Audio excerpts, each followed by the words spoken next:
15 second. जी हाँ दोस्तों, आज बिहार में 15 सेकंड वाला कांड हो गया। 15 सेकंड के अंदर नीतीश कुमार ने बीजेपी को हैसियत दिखा दी, या फिर ये कह ले कि 15 सेकंड के अंदर बिहार में आने वाले वक्त में कौन सा बम फूटने वाला है, राजनीतिक बम, उसका एक ट्रेलर नीतीश कुमार ने आज बीजेपी के आगे रख दिया है। दोस्तों, बिहार को आज के 15 सेकंड हमेशा याद रहेंगे, खास तौर पर तब जब नवंबर में चुनाव होने हैं। आज तो नीतीश कुमार ने कमाल ही कर दिया। नीतीश कुमार आए, मंच पर खड़े हुए, 15 सेकंड बोले और वहां से दंदनाते हुए निकल गए। नीतीश कुमार जैसे ही निकले, बीजेपी की सांसें ऊपर की ऊपर और नीचे की नीचे चली गई और बिहार की पूरी राजनीति उबाल मारने लगी। दोस्तों, ये तो आप जानते हैं कि बिहार में एनडीए के सहयोगी केवल नीतीश कुमार नहीं है, चिराग पासवान भी है, जीतन राम मांझी भी है। जीतन राम मांझी की पार्टी का एक कार्यक्रम था पटना के गांधी मैदान में, और दलित समागम था बेसिकली यहाँ पर, और नीतीश कुमार को जाहिर तौर पर बुलाया गया। लेकिन नीतीश कुमार यहाँ आए, 15 सेकंड रुके, मंच पर अपनी बात बोली और उसके बाद वहां से निकल गए। जैसे ही नीतीश कुमार वहां से निकले 15 सेकंड के अंदर, और जो बोलकर निकले, सारे के सारे लोग सन्ने रह गए। किसी की समझ ही नहीं आया कि ये हुआ क्या। नीतीश कुमार मंच पर आए और उन्होंने शब्द ब शब्द जो कहा वो मैं आपको पढ़ के सुनाती हूँ। मैं आप सबका नमन करता हूँ। आज पार्टी की मीटिंग हो रही है तो उसके लिए बधाई। मुझे जानकारी मिली तो उसके लिए सभी को बधाई देने आया हूँ। इन्हीं शब्दों के साथ आपको बधाई देकर मैं बात समाप्त करता हूँ। दोस्तों, नीतीश कुमार के लिए लालू यादव ने जो बात बोली थी ना कि नीतीश कुमार के पेट में भी दांत हैं, ये इस बात से एक बार फिर से नीतीश कुमार साबित करते। वैसे वो साबित करते रहते हैं, लेकिन फिर साबित करते हैं। मतलब एनडीए में कुछ बहुत भयानक चल रहा है और उसका ट्रेलर आज नीतीश कुमार ने दे दिया है। दोस्तों, नीतीश कुमार ये बात जानते हैं कि जीतन राम मांझी पार्टी के कार्यक्रम में उनका ना पहुंचना बहुत बड़ी खबर बनाएगा। ऑलरेडी एनडीए में बंटवारे को लेकर बहुत सी खबरें बिहार में चल रही हैं। इसीलिए नीतीश कुमार यहाँ आए अपनी मौजूदगी दर्ज कराने के लिए कि देखिए, ये संकेत ना जाए कि एनडीए में सब कुछ ठीक नहीं चल रहा। लेकिन यहाँ आकर भी नीतीश कुमार ने खेल कर दिया। केवल 15 सेकंड आए, 15 सेकंड में अपनी बात रखी और वहां से चले गए। ऐसा कौन करता है दोस्तों? नीतीश कुमार प्रदेश के मुख्यमंत्री हैं। नीतीश कुमार खुद फिर से मुख्यमंत्री बनना चाहते हैं नवंबर में चुनाव में, और नीतीश कुमार उस गठबंधन के सहयोगी हैं जिस गठबंधन के सहयोगी हैं जीतन राम मांझी। लेकिन जीतन राम मांझी के कार्यक्रम में मात्र 15 सेकंड बोलकर जिस तरह से नीतीश कुमार निकले, उसके बाद पिछले 2 दिनों में जो कुछ भी बिहार में हुआ है वो चर्चाएं एक बार फिर से सामने आ गई। दोस्तों, बिहार में अभी कैबिनेट विस्तार हुआ और इसमें नीतीश कुमार ने बड़ा दिल दिखाया और सारे जितने भी लोग मंत्री बनाए गए उनमें सब में बीजेपी की चली। लेकिन गुरुवार को इस पूरी की पूरी पिक्चर में ट्विस्ट तब आया जब जीतन राम मांझी के मंत्री संतोष सुमन से 2 विभाग नीतीश कुमार ने वापस ले लिए और दूसरे मंत्रियों को ये विभाग दे दिए। ऐसा होता नहीं है जनरली। नीतीश कुमार ने किससे विभाग वापस लिए?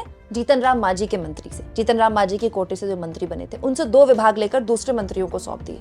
फिर नीतीश कुमार जीतन राम मांझी के कार्यक्रम में आए, 15 सेकंड में अपनी बात खत्म की और दंदनाते हुए वहां से निकल गए। नीतीश कुमार ये सब कुछ सोच समझ कर रहे हैं। इसका मतलब ये है दोस्तों कि नीतीश कुमार अब खुला संकेत दे रहे हैं कि there is something wrong, in fact there is something really big wrong. In fact Nitish Kumar के तो जो हालात बता रहे हैं, जो लक्षण नीतीश कुमार दे रहे हैं, उससे तो ऐसा लग रहा है नीतीश कुमार साफ अपने मुंह से बता रहे हैं कि एनडीए में कुछ भी ठीक नहीं है। अब नीतीश कुमार सामने तो आके बोलेंगे नहीं कि एनडीए में कुछ ठीक नहीं चल रहा है, यही तरीका है बताने का। दोस्तों, ये सब कुछ तब हुआ है जब बीजेपी के जो प्रदेश अध्यक्ष हैं बिहार में, उनका एक बयान आ गया, सनसनीखेज बयान। दरअसल बिहार बीजेपी के प्रदेश अध्यक्ष दोस्तों दिलीप जायसवाल ने एक बहुत ही हैरान करने वाला बयान दे दिया कि साल 2025 में जो विधानसभा चुनाव होने उसको लेकर उन्होंने कहा कि एनडीए नीतीश कुमार के नेतृत्व में चुनाव लड़ेगा, लेकिन सीएम का चेहरा बीजेपी का संसदीय बोर्ड और एनडीए के घटक दल मिलकर तय करेंगे। मतलब मुख्यमंत्री का चेहरा पूरे चुनाव में नीतीश कुमार होंगे, लेकिन मुख्यमंत्री कौन होगा ये एनडीए के घटक दल और बीजेपी की पार्लियामेंट्री बोर्ड तय करेगी। ये कहा है किसने? बीजेपी के बिहार के प्रदेश अध्यक्ष ने। अब दोस्तों, ये तो आप भी जानते हैं कि बीजेपी में किसी की हैसियत नहीं है कि वो इतना बड़ा बयान दे दे जब तक आला कमान से उनको हरी झंडी ना मिली हो। ये एग्जैक्टली वही वाली सिचुएशन है जो महाराष्ट्र में हुई। महाराष्ट्र में क्या हुआ? एकनाथ शिंदे को मुख्यमंत्री की कुर्सी पर बिठाया गया। एकनाथ शिंदे के नेतृत्व में ही चुनाव लड़ा महाराष्ट्र में बीजेपी ने। लेकिन चुनाव के बाद क्या हुआ? चुनाव के बाद देवेंद्र फडणवीस मुख्यमंत्री बन गए और एकनाथ शिंदे को डिप्टी सीएम बनाया गया और अंत में अब एकनाथ शिंदे बस बयान खेल रहे हैं। कभी बयान देते हैं, कभी कुछ बयान देते हैं, लेकिन उस बयान का कोई फायदा नहीं है ना, क्योंकि मुख्यमंत्री की कुर्सी जिसके पास होती है असली ताकत उसी के पास होती है। तो एग्जैक्टली महाराष्ट्र में जो बीजेपी ने किया एकनाथ शिंदे के साथ, बीजेपी के जो प्रदेश अध्यक्ष हैं बिहार के, वही बात तो बोल रहे हैं कि नेतृत्व नीतीश कुमार का होगा चुनाव में, लेकिन मुख्यमंत्री कौन होगा ये संसदीय बोर्ड तय करेगा। दोस्तों याद कीजिए, यही बयान, एग्जैक्टली कुछ ऐसा ही बयान अमित शाह ने दिया था। अमित शाह ने कुछ वक्त पहले, राहुल कंवल ने महाराष्ट्र चुनाव जब जीती थी बीजेपी, राहुल कंवल ने उनसे एक सवाल पूछ लिया था कि क्या महाराष्ट्र वाला मॉडल बिहार में लागू किया जाएगा, तो मतलब बिहार में क्या मुख्यमंत्री के फेस पर चुनाव लड़ा जाएगा। तो अमित शाह ने भी ये बयान दे दिया था कि संसदीय बोर्ड तय करेगा कि मुख्यमंत्री कौन बनेगा और घटक दल बैठ के तय करेंगे। अमित शाह ने भी यही बोला ना। अमित शाह ने नीतीश कुमार का नाम नहीं लिया था कि नीतीश कुमार को हम सीएम कैंडिडेट के तौर पर आगे करते हैं ना। और उसके बाद सारा बवाल शुरू हुआ था। उसके बाद आरजेडी की तरफ से बयानबाजी आनी शुरू हो गई। लालू यादव ने तो दो बार न्योता दे दिया कि नीतीश कुमार के लिए दरवाजे खुले हैं। खुद आरजेडी के नेता खुलेआम कहने लगे कि राजनीति में कुछ भी हो सकता है। दोस्तों, भाई वीरेंद्र जो कि आरजेडी के विधायक भी हैं और लालू यादव के बड़े करीबी भी हैं, वो तो आए दिन उनका काम ही है, वो बयान ही देते रहते हैं कि नीतीश कुमार कभी भी पलटी मार सकते हैं, नीतीश कुमार तो हमारे साथ चुनाव लड़ेंगे। ये सब कुछ तब हो रहा है दोस्तों, जब अभी कुछ दिन पहले मैंने आपको ये खबर दिखाई थी कि नीतीश कुमार ने प्रधानमंत्री मोदी की एक फोटो कैसे खराब कर दी। क्योंकि दिल्ली में जब दिल्ली की मुख्यमंत्री रेखा गुप्ता ने शपथ ग्रहण था उनका, तो बीजेपी के सारे घटक दल आए थे। महाराष्ट्र से एकनाथ शिंदे आए थे, चंद्रबाबू नायडू आए थे उस शपथ ग्रहण में। बीजेपी एक शक्ति प्रदर्शन करती है अपने मुख्यमंत्रियों के शपथ ग्रहण में, लेकिन नीतीश कुमार नहीं आए थे। बकायदा एनडीए के घटक दलों की एक फोटो भी खिंचवाई गई थी। वो फोटो मोदी जी ने खुद अपने सोशल मीडिया हैंडल से शेयर की थी, लेकिन यहां भी नीतीश कुमार नहीं आए थे। मतलब आप कह सकते हैं कि नीति आयोग की बैठक के बाद नीतीश कुमार दिल्ली आते नहीं है, और अगर दिल्ली आते हैं तो उनसे पीएम की कोई मुलाकात नहीं होती है। डॉक्टर मनमोहन सिंह के परिवार वालों को सांत्वना देने के लिए वो गए थे जब डॉक्टर साहब का देहांत हुआ था, तो भी ना तो उनकी कोई फोटो बाहर आई, ना ही उस वक्त वो जेपी नड्डा से मिले, ना नरेंद्र मोदी से मिले। हालत ये हो गई थी दोस्तों बीच में कि अमित शाह के बयान के बाद नीतीश कुमार इतने नाराज हो गए थे कि उनका कोई बयान आना बंद हो गया था। और नीतीश कुमार जब भी कोप भवन में जाते हैं ना, जब भी चुप होते हैं, समझ लीजिए कुछ ना कुछ उनके दिमाग में चल रहा है। फिर नीतीश कुमार को मनाने के लिए हालत ये हो गई कि अमित शाह को अपना पटना दौरा रद्द करना पड़ा, क्योंकि अगर अमित शाह पटना जाते और वहां नीतीश कुमार से मुलाकात ना होती तो बड़ी अजीब सी स्थिति हो जाती। यानी कि बीजेपी लगातार साफ तौर पर बयान देकर ये कह रही है कि भाई मुख्यमंत्री तो नीतीश कुमार होंगे, लेकिन चुनाव के बाद देखा जाएगा हम मुख्यमंत्री किसको बनाते हैं।